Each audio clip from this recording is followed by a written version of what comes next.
mám 5,7 kilometrů. Totálně jsem to přecenil, podcenil, nevím, se stravou. Vypil jsem tady tu lahvičku strašně brzo a jsem strašně plný. Při každém kroku se mi, nebo rychlým kroku teda, se mi chce zvracet. Nebo aspoň se mi ta voda, jsem hrozně nafouklý, reálně, fakt jsem strašně nafouklý, kámo. Teplo je jak blázen.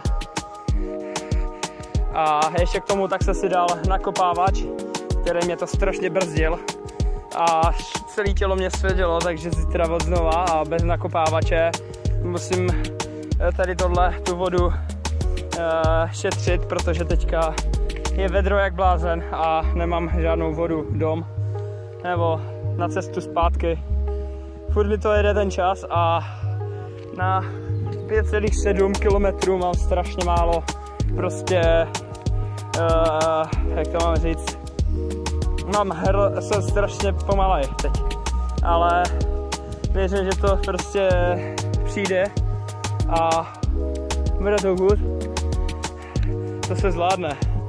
Teďka ty malé závody na 5 kilometrů minimálně, teda maximálně, teďka asi 2 měsíce během těch prázdnin, nebo jakože letních prázdnin, tak maximálně 5 kilometrů trénovat budu 3krát týdně a uvidíme, no.